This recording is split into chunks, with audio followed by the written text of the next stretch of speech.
Bienvenue. Dans cette vidéo, nous allons résoudre l'exercice qui est derrière moi. À l'aide de la fonction associée, déterminer les variations des suites suivantes. Alors quand on nous demande de déterminer les variations de suite, il existe plusieurs méthodes. Ici, on va suivre la méthode qui nous est imposée, à l'aide de la fonction associée. Pour découvrir les autres méthodes, je t'invite à aller regarder une autre vidéo que j'ai faite où je t'explique quelles sont les différentes méthodes et dans quel cas on choisit laquelle. On y va pour la correction de la première suite. Alors, on a u de n égale n au carré. Alors, qu'est-ce que c'est la fonction associée de cette suite? Eh bien, c'est la fonction f de x égale x au carré. En effet, si jamais je pose un égale f de n, eh bien, on voit qu'il suffit de remplacer x ici par n pour se trouver avec f de n égale n au carré, et on retrouve bien un égale n au carré. Et donc, il peut être assez pratique de se servir de cette fonction f de x égale x au carré pour déterminer les variations de la suite un. C'est ce que nous demande l'exercice. La fonction x au carré, on connaît ses variations. C'est une fonction de référence, elle a été étudiée en seconde, et on sait que la fonction x au carré, elle est comme ceci, à peu près. Elle est décroissante sur cet intervalle, donc de moins l'infini à 0, et elle est croissante de 0 à plus l'infini. Eh bien, la suite un, elle va suivre à partir de 0 la courbe de cette fonction. La seule différence, c'est que la suite, elle est discontinue alors que la fonction est continue. Donc si la fonction est croissante, eh bien la suite, elle sera également croissante.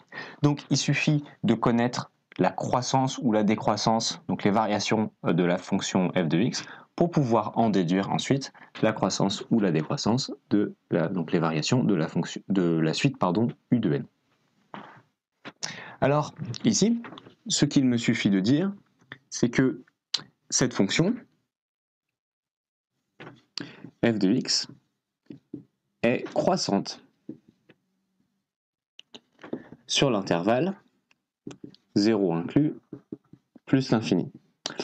J'ai le droit de le dire comme ça parce que en fait f de x égale x au carré, c'est une fonction de référence. C'est une fonction qui a été étudiée en seconde. Donc c'est un résultat de cours. Et je dis par conséquent, donc, u de n est croissante. Alors, u de n n'est pas croissante sur l'intervalle 0 plus l'infini parce que dans le cas d'une fonction, la fonction est continue, donc on prend toutes les valeurs possibles. Pour u de n, l'abscisse au niveau de chaque terme, ça va être 0, 1, 2, 3, les différentes valeurs de n, et n appartient à l'ensemble des entiers naturels, donc un est croissante sur l'ensemble des entiers naturels, donc sur n. Corrigeons pour la deuxième suite. U de n est égal à moins 3n plus 8. Posons la fonction associée. C'est donc la fonction f de x égale moins 3x plus 8. Et en fait, on reconnaît ici une fonction affine. Alors, une fonction affine, pour savoir si elle est croissante ou si elle est décroissante, on regarde le coefficient directeur, qui est ici. Ici, on a un coefficient négatif, donc on a donc une fonction affine qui va être représentée comme ça par une droite qui descend, et donc qui est décroissante. Et donc, cette fonction, elle est décroissante sur son intervalle, et comme une fonction affine, elle est définie sur l'ensemble des réels, elle est décroissante sur R. Donc, f de x est décroissante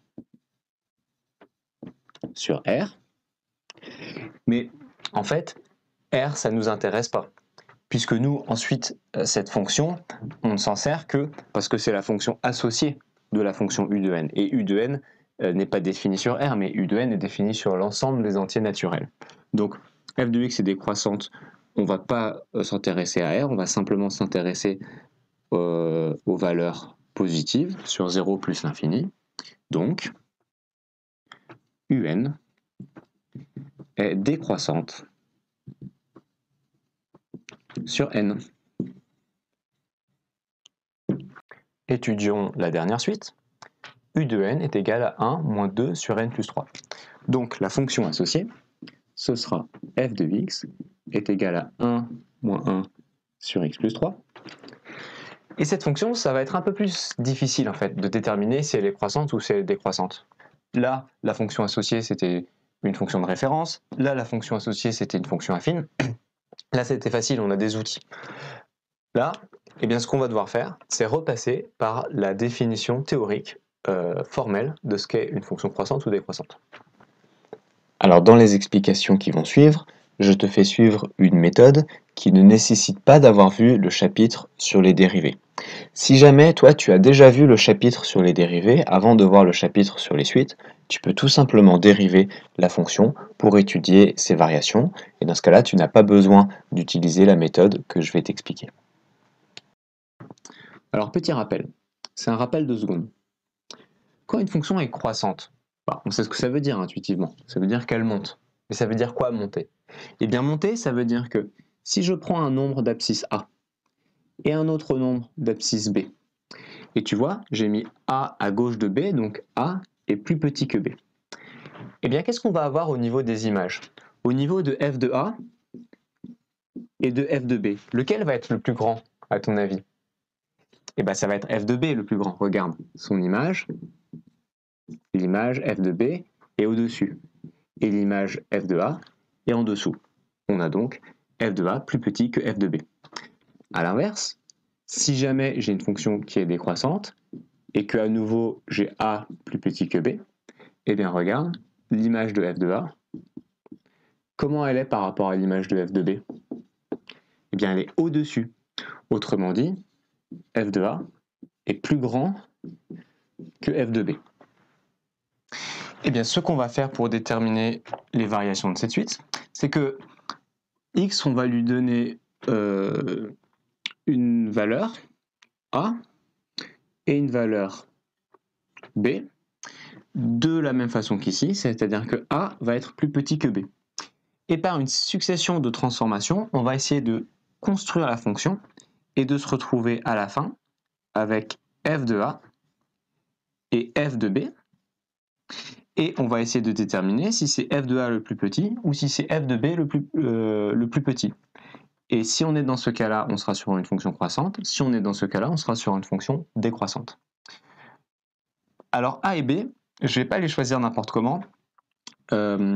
Étant donné que ma suite UN, elle est définie sur l'ensemble des entiers naturels. N ne peut prendre pour valeur que 0, 1, 2, 3, 4, 5. C'est-à-dire que ma fonction associée, ça ne sert à rien que je l'étudie pour les valeurs de x qui sont négatives. Autant se concentrer tout de suite sur les valeurs de x qui sont positives. Et donc je vais préciser que A et B appartiennent à R+. Donc A et B sont tous les deux positifs ou nuls. Bien. Mon objectif, c'est de par une suite de transformations d'obtenir f de A à gauche et f de B à droite. Donc ce que je veux obtenir à gauche, c'est 1 moins 1 sur A plus 3, ça c'est f de A, et à droite, je veux 1 moins 1 sur B plus 3. Et puis entre les deux, à chaque fois, il y aura un opérateur. Comme on ne connaît pas encore son sens, je ne le mets pas. Alors ce qu'on va faire, c'est que d'abord, on va s'occuper de ce plus 3 qui est là, qu'on va retrouver ici et ici en bas. Donc, je rajoute plus 3 à gauche et plus 3 à droite. Le signe de l'opérateur ne change pas parce que j'ai ajouté un nombre positif des deux côtés. Puis, on va s'occuper de l'inverse. Et d'ailleurs, j'ai fait une petite erreur ici. J'ai recopié 1 et en fait, c'était 2. Donc, ce que je vais faire, c'est que ici, je vais transformer par l'inverse. Donc 1 sur A plus 3. Et ici, je vais transformer par l'inverse, 1 sur B plus 3. Et il y a une règle, à nouveau dans le cours de seconde, qui nous dit que si j'ai un nombre A plus petit qu'un nombre B et que les deux nombres sont positifs, alors l'inverse est dans l'ordre, quand on passe à l'inverse, pardon, l'opérateur change de sens.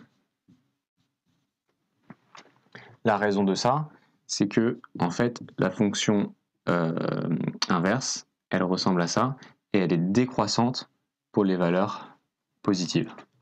Donc ici, quand je vais passer de cette ligne à cette ligne, je vais devoir changer le sens de l'opérateur. Bien. Maintenant, en haut, là, c'est 1. Nous, c'est pas 1 qu'on a, c'est 2. Donc, on va multiplier par moins 2 de chaque côté. Donc, ici, je fais fois moins 2. Alors, attendez. On va le faire comme ça, plutôt. Ici, je fais fois moins 2. C'est pas très propre, je suis désolé. Et ici, fois moins 2. Bien. Quand on multiplie une inéquation par un nombre négatif, la règle des signes nous dit que l'opérateur change de sens. Et donc, je vais me retrouver avec moins 2 sur A plus 3, et ensuite moins 2 sur B plus 3. Puis je vais m'occuper du 1, et il va suffire que j'ajoute 1 à gauche et 1 à droite, et donc je vais me retrouver à la ligne suivante avec 1 moins 1 sur A plus 3. J'ai fait la même petite erreur qu'ici, quand je l'avais recopié, j'avais oublié que c'était 2. Donc 1 moins 2 sur A plus 3 et 1 moins 2 sur B plus 3. En fait, ce que j'ai fait pour passer de là à là, c'est que le moins, je l'ai simplement passé devant la fraction, ici, et j'ai fait plus 1 à gauche, plus 1 à droite. Et on voit que l'opérateur, il est comme ceci, tourné dans ce sens. Et donc ça veut dire que f de A est plus petit que f de B. Et donc, à la fin, on a montré, il y a un lien d'équivalence entre chacune de ces lignes. On a montré que si A était plus petit que B, alors f de A était plus petit que f de B. On est donc dans ce cas-là, et donc la fonction est croissante.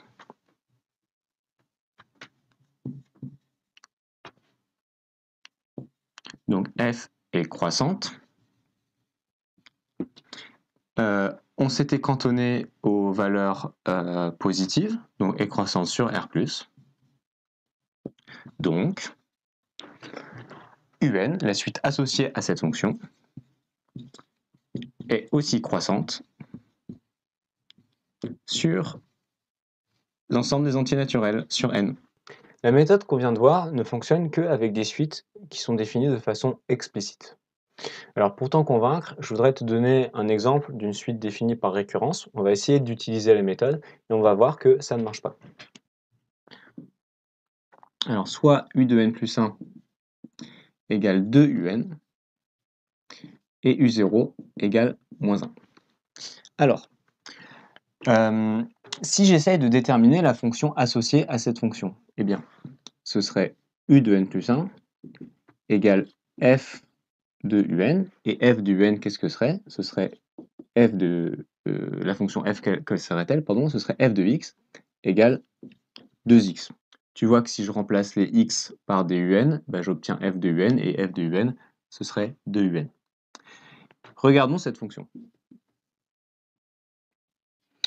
F de x égale 2x, bon, c'est assez facile, c'est une fonction linéaire, tu connais. C'est une fonction qui dit que quand j'avance d'une certaine quantité x, eh bien, je vais monter d'une quantité 2x, donc elle va ressembler à peu près à ça, et ici elle passe par 1, 2. Bref, c'est une fonction croissante. Maintenant, calculons les premiers termes de la suite.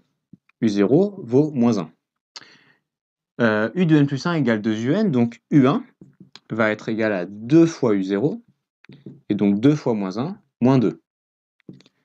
U2 va être égal à 2 fois U1, donc 2 fois moins 2, moins 4. Et U3 égale 2 fois U2, et donc ce sera 2 fois moins 4, moins 8. Et donc qu'est-ce qu'on voit? Eh bien on voit que cette suite, elle commence en moins 1, donc à U0, puis elle descend en moins 2, en moins 4, en moins 8, etc. Et donc on voit que la suite ne suit pas du tout la même tendance que cette fonction-là. Donc ceci nous montre que la méthode de la fonction associée ne marche pas lorsqu'on veut déterminer les variations d'une fonction définie par récurrence. Voilà, j'ai terminé pour les explications.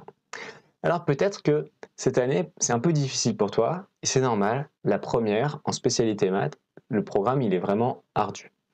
Donc, si tu as envie d'avoir de meilleures notes, et si tu es prêt à travailler pour ça, j'ai quelque chose à te proposer, à t'offrir. Regarde dans la description et clique sur le lien. Si vous êtes parent d'élèves et que vous regardez cette vidéo et que vous êtes à la recherche de solutions en coaching scolaire et en soutien scolaire, j'ai aussi des informations à vous donner. Regardez dans le lien qui vous est adressé. Et si vous êtes professeur et que vous cherchez des ressources pédagogiques qui soient efficaces et qui vous permettent de gagner du temps, il y a un lien aussi pour les professeurs. Merci d'avoir regardé cette vidéo.